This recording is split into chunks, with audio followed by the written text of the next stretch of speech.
Thomas explodes when he learns the truth, and the moment has been quietly building for a while. A petty fight over a Monopoly game that ends up detonating into a family earthquake. Rachel, angry that Thomas wouldn't let her cheat, blurts out what she's heard. Kat once pretended to be Abigail, Thomas's dead mother.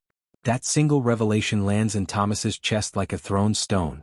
He had been clinging to the memory of his mother, and now the idea that someone he's seen with his father could have taken on her face, even briefly, even for a reason, feels like a betrayal of everything Abigail stood for.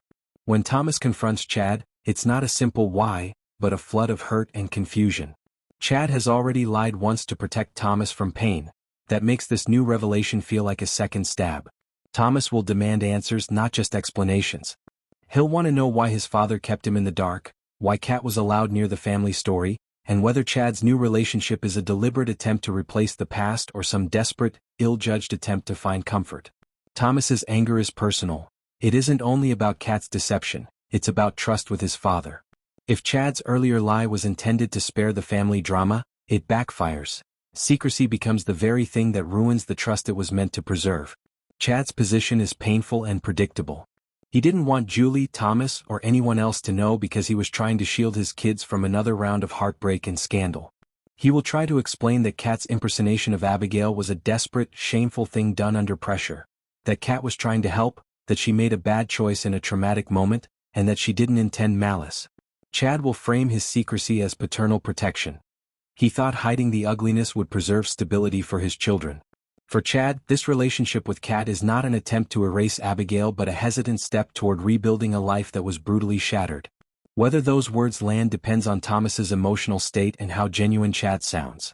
Kat's side of the story can change the tone of Thomas's response. If she faces him honestly, apologizing without excuses and explaining the context, that she lied to protect someone, perhaps her own mother, or to stop a worse harm, Thomas might soften. He's always liked Kat. That residual fondness creates a doorway to conversation. A raw, sincere apology acknowledging the specific hurt she caused to Thomas's memory of his mother could win him over more than any justification. If Kat shows remorse and explains the coercion or fear that led her to impersonate Abigail, Thomas might accept that she was flawed but not evil, that people can make terrible choices under pressure and still be worthy of trust if they atone for them. If Kat tries to deflect, minimize, or justify without regret, Thomas will harden.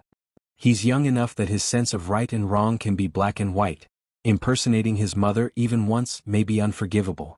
In that case, Thomas could latch onto the betrayal, escalate his demands, and ask his father to end the relationship immediately. He might alternate between lashing out at Chad for lying and confronting Kat for the deception, forcing both parents to answer for choices they made to protect him.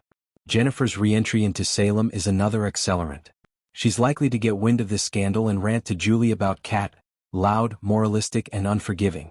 If Thomas overhears Jennifer's tirade, he faces competing authorities: his grandmother's righteous fury and his father's plea for understanding. That tension will push him to pick a side. Will he stand by Chad and defend Kat, or will he side with Jennifer and Julie's moral condemnation?